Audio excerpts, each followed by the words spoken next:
a good kitten. You're the best kitten, aren't you? Oh, look at you. Oh, the best kitten, aren't you? Aren't you just... Oh, we started. Right. Let's put you down there. Right. Hi guys, welcome back to Zeal Online, Zeal on YouTube. It's cool to not see you again.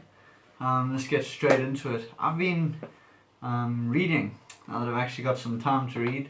I've been reading The Picture of Dorian Gray by Oscar Wilde. And it's quite a tragic book. The characters are all about trying to pursue their passion. And passion is a big theme in the book. And it actually causes quite a lot of tragedy, because they're following their passion no matter what. And a lot of people get hurt in it. And it got me thinking about what we at Zeal find important. And that is pursuing Jesus, not pursuing passion. But we do it passionately. And isn't it cool that we get to pursue Jesus even though we can't go anywhere? And that's what we're doing with this online Zeal. We're pursuing Jesus even though we can't leave our houses, even though we can't go anywhere. Which is weird when you think about it, because normally to pursue something you have to go somewhere. So that is what we're doing here. We're pursuing Jesus even though we can't go anywhere. And we're doing that for lives of purpose. And one of the purposes that Jesus gives us is to love each other. And I said last week that one of the ways we can do that is with this Zeal appeal that we've got going on. If you missed it, it's a fund. It's this bank account where you can donate money to, and then that money will go towards Shine. The bank details will probably be in the description or some way. We'll get them to you, and it'll go to supporting families in Shine who might not be able to stand on their own 2 feet with this coronavirus, because they can't get paid. They can't work from home, so they can't get paid. A lot of people aren't getting paid over this holiday, over this lockdown period. So it is quite a scary thing for them. So please consider donating to that, whether it's your money or if you convince your parents to do it. Just invest into this account, because that is one of the purposes Jesus gives us. It's one of the ways we can love other people. Cool. So on a Wednesday, it's pretty simple. Someone's gonna intro it, lead. Someone's gonna read a passage, and then Nick's gonna explain that passage. So it's pretty straightforward. It's not as all over the place as Friday is. So without further ado, here is Shem reading the passage.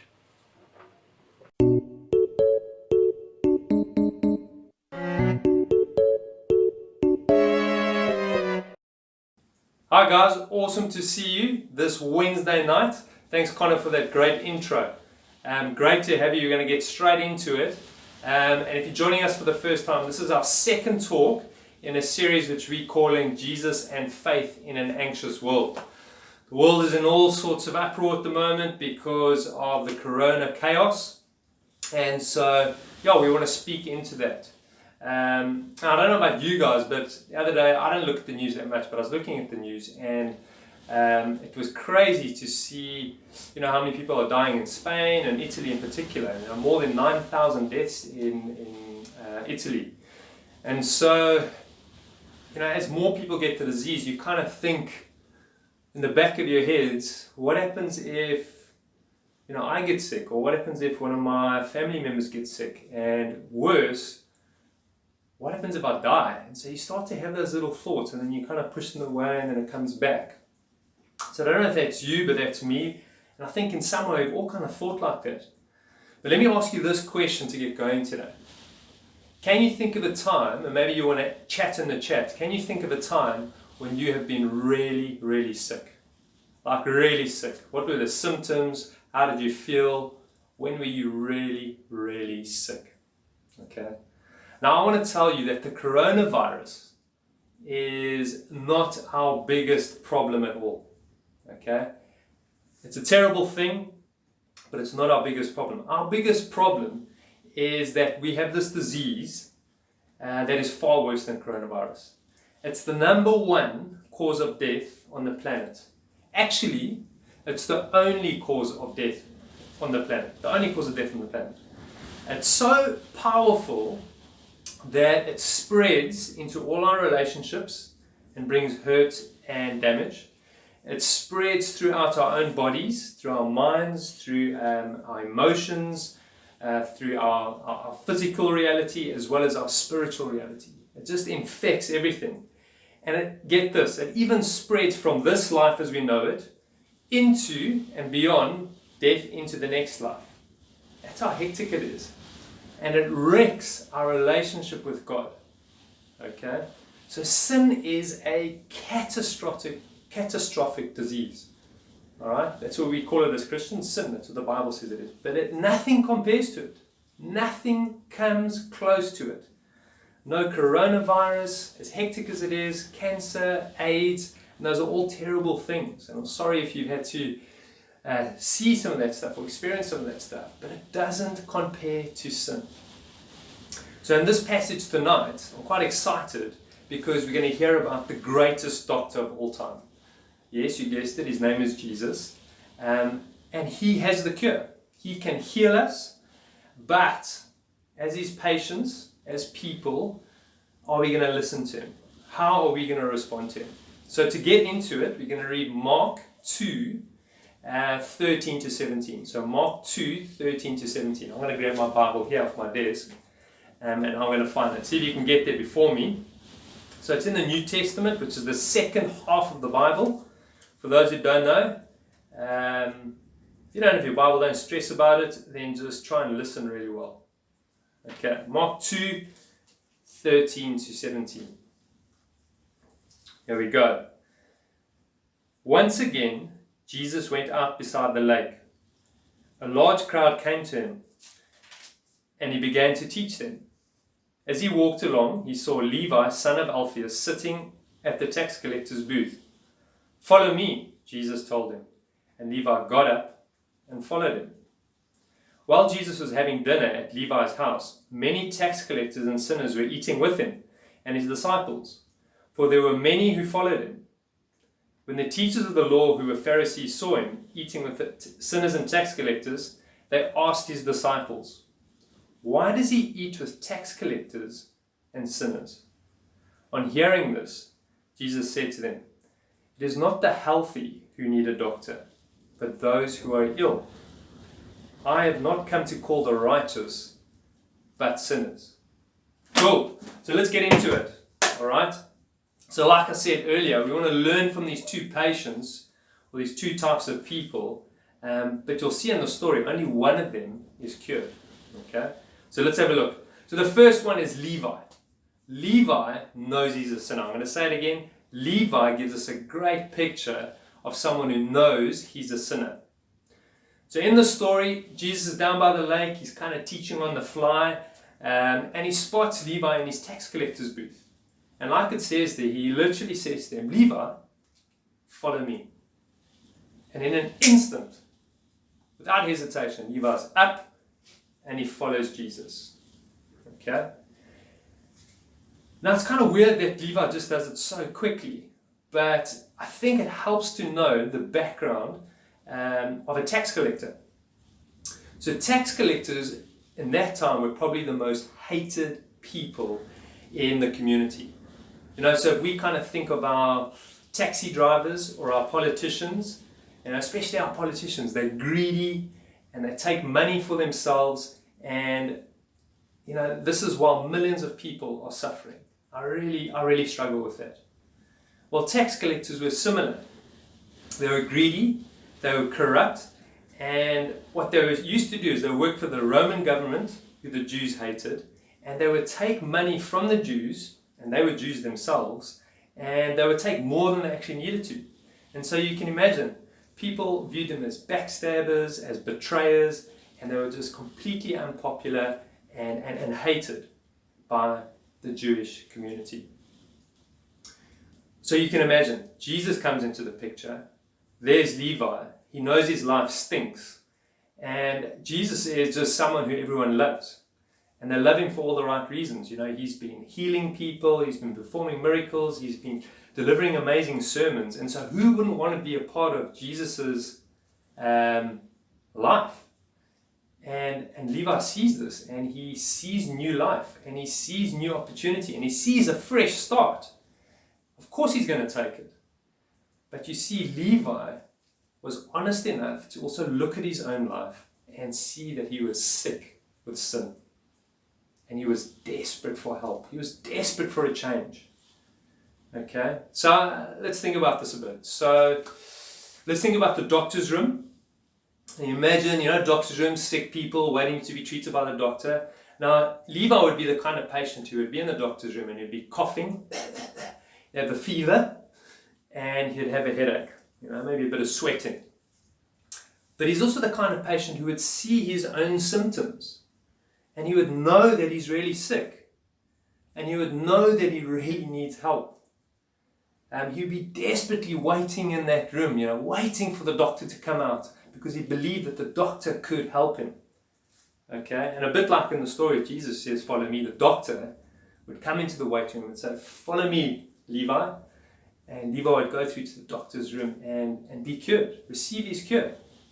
But he knows he can't do it. He knows that he can't help himself. Only the doctor can help him. And so that's who Levi is. He knows he's sick with sin and desperately needs Jesus' help.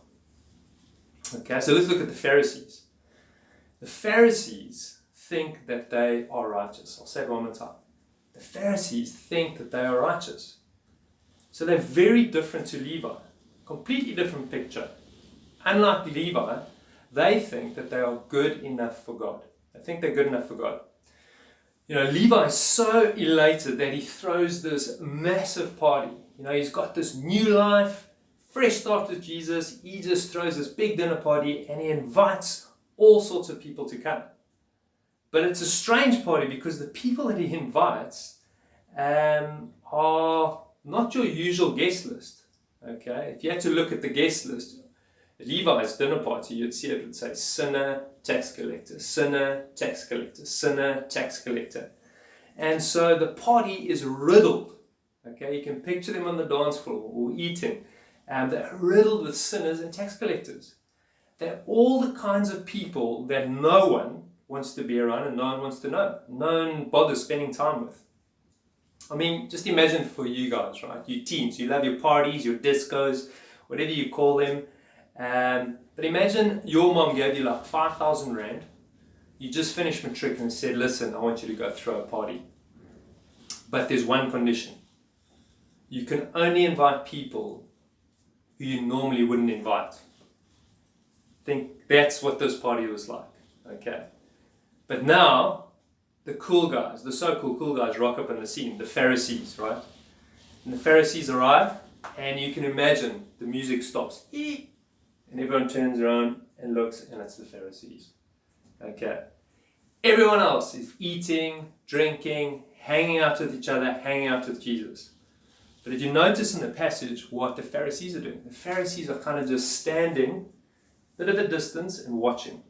They're not in the party, they're outside the party. Okay? They're actually probably judging them. But eventually, one of the Pharisees goes over to Jesus and he kind of leans over and he motions with his eyebrows, pointing at Jesus with his eyebrows. And he says, "Why does he eat with tax collectors and sinners?" Okay? And this question reveals what's really going on in their hearts. You see, they don't view themselves as sinners or sick with sin. Like a disease, they don't want to be associated with people that have sinned. They don't want to contaminate it. And so what do? Is they stand at a distance. They don't want to be infected with that sin. Okay? But the truth is, in reality, they're also sinners. Just as sick as anyone else at the party. They have the same disease. Okay? So let's go back to the doctor's waiting room. So if one of these Pharisees was a patient, they'd be sitting in the patient room, but they would have been dragged in there. And they would have had the same symptoms, right? They would have had the cough, they would have had the headache, they would have had the sweats and the fever. I mean, the writing would be on the wall. You know, plain as day, these guys are sick. They need a doctor, they need a cure. And when they come into the waiting room, what they'd probably do is they'd probably just sit. You know, they wouldn't want to sit close to any of the other sick people because they'd think, well, I don't want to catch what they have, but they already have it. It's kind of weird. But instead of seeing that they really need a doctor, acknowledging their symptoms, the doctor walks over to them, right, to call them into the doctor's room where they could be cured. And guess what they do? They pull out kind of like an exercise table of all the good things that they've been doing to stay healthy. So they'll have like 8 my vegetables, went to bed on time, got 8 to 10 hours sleep, drank my vitamin C. And so they've got a list of all these good things that they've done, but they're not going to cure them. That's kind of what the Pharisees are doing here. The doctor's right there. They can go into the room and get the cure. And so you see, Levi looks at his life and he thinks, he's honest with himself. He goes, you know what, I'm actually a failure. I need help. My life's a mess. I'm a mess. And the Pharisees, on the other hand, they look at all the good things that they've done, all right? And they don't see the help. They kind of put their confidence in themselves and what they can do. But they need a doctor too. They're just as desperate and in need of help as anyone else. They need the great doctor, Jesus. All right. But what does this mean for us? Great story. What does this mean for us? Well, I love verse 17. Let's read verse 17 to kind of start wrapping things up. So verse 17 says, on hearing this, Jesus said to them, this is to the Pharisees, Jesus looks at them and he says to them, it's not the healthy who need a doctor, but those who are ill. I have not come to call the righteous, but sinners. See, here's the thing. Jesus is our great doctor, like I've been saying, with the cure for this terrible disease called sin. We've already spoken about earlier how catastrophic and tragic this sin is, right? This disease. Now I want to share with you 1 Peter 3:18. I'll say it one more time. 1 Peter 3:18. You can maybe look at it later. Just listen. It says this. For Christ also suffered once for sins, the righteous for the unrighteous, to bring you to God. So Jesus isn't only the great doctor, he is the great cure. You know, he himself came to earth and he lived a perfectly righteous life. And then he suffered and died on the cross so that we who are unrighteous can be brought to God. So he pays the price for us. And now our relationship with God can be healed. That is actually the great healing, is that our relationship with God is healed. And our sickness, our sin has been dealt with. So here's my question is, how will you respond, right? Which patient or person are you? I mean, it says Jesus didn't come for the righteous. So right off the bat, we know he didn't come for people who think they have done enough good stuff or who are just good enough for God. And this is so different to the way our world thinks, right? So if you think of parties, you think of graduation ceremonies or any celebrations, all those events are based on either what you can bring to the party or your kind of reputation, what you've done, right? So if you can bring the DJ, then yeah, you can come to the party. If you are quite good looking and you're quite trendy, yeah, then you can come to the party. If you play provincial hockey, yeah, then you're kind of sporty, so yeah, you can come to the party. You know, boom, you're in. But if you're an outsider, if you're a failure in life, you will never be invited. And that's how our world thinks, right? And so our temptation is to do stuff, especially churchy, religious stuff, like going to church, going to youth group, reading a Bible, praying, caring for the needy, singing in the band. Our temptation is to do that stuff and think it makes us good enough for God. And here's even the harder part. This is even for people who would say that they're not Christians at all. Is there are people out there that do amazing things. Like amazing things. You go look at the Nobel Peace Prize winners. And many of them, if not most of them, are not Christians. And they've done amazing things for humanity. I know lots of people in South Africa that go into the townships, into risky areas, into poor areas, and they sacrifice and invest their time to do good for those people there. They're doing good for humanity. And they have a wonderful resume. But here's the thing. That's not going to cure them. It's not going to cure them. And when I tell people that, they get really, really offended. What about you? It's like the equivalent of you writing down all the achievements that you've had, all the good things that you've done. So I don't know, sport, school, or just good and helpful charitable things you've done. You write them down, and it would be the equivalent of taking those things, rolling them up, and throwing them into the bin. Taking down your trophies, taking down your certificates, rolling them up and chucking them into the bin.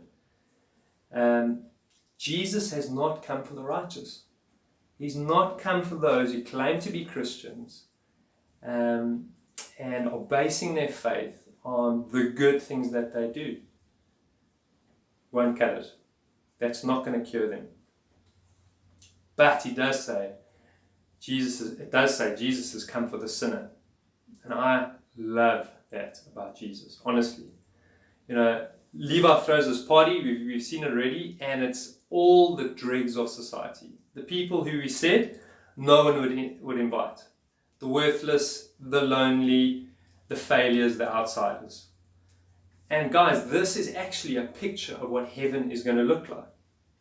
Heaven is going to be full of failures, full of outsiders, full of deadbeats. Okay? It's not for the perfect people. And so, as I end off, if you're not a Christian, I want to encourage you to follow Levi's example. Admit that you're sick with sin. Acknowledge and be honest about the messiness of yourself and the messiness of your life and how it hurts and it's damaged. And you can ask Jesus for mercy, and he will give it to you. He will give it to you. That's why he came. Now, if you're a Jesus follower, I just want to encourage you to have that same mindset, that you're also a sinner, that you've been saved by grace. But then there's an extra little step. Did you see what Levi did? He went and told others about his new life, and he invited people to the party. So I want to encourage you to join Jesus' emergency medical team. There are many people out there that are still wrecked and racked by this disease called sin. They don't know what the cure is. And so I want to encourage you to get out there and speak to people who you know are struggling. Speak to people who you would never think in your life would be expected in Jesus. Because that's what that party looked like. It was packed with sinners and tax collectors, the most hated people in society, most unpopular. So I want to encourage you to do that. Guys, it's been a privilege to hang out with you. I pray I've encouraged you and I've challenged you in these anxious times. But let me pray. All right. Lord Jesus, we just thank you that you are our great doctor who cures and has come to sort out this disease we have, this disease called sin. We're really sorry that a lot of us are like the Pharisees, and we try to do things ourselves. We try to look good, and we try to cure ourselves. Please help us to see our own sin every day and look and seek you for your forgiveness. And then may we be part of your emergency medical team, going out and looking out for people who are the down and outs and who we think would least want it. Pray this in Jesus' name. Amen. Guys, it's been amazing. Thanks for sticking with us. And we look forward to seeing you on Friday for Trail Next Friday. Ciao.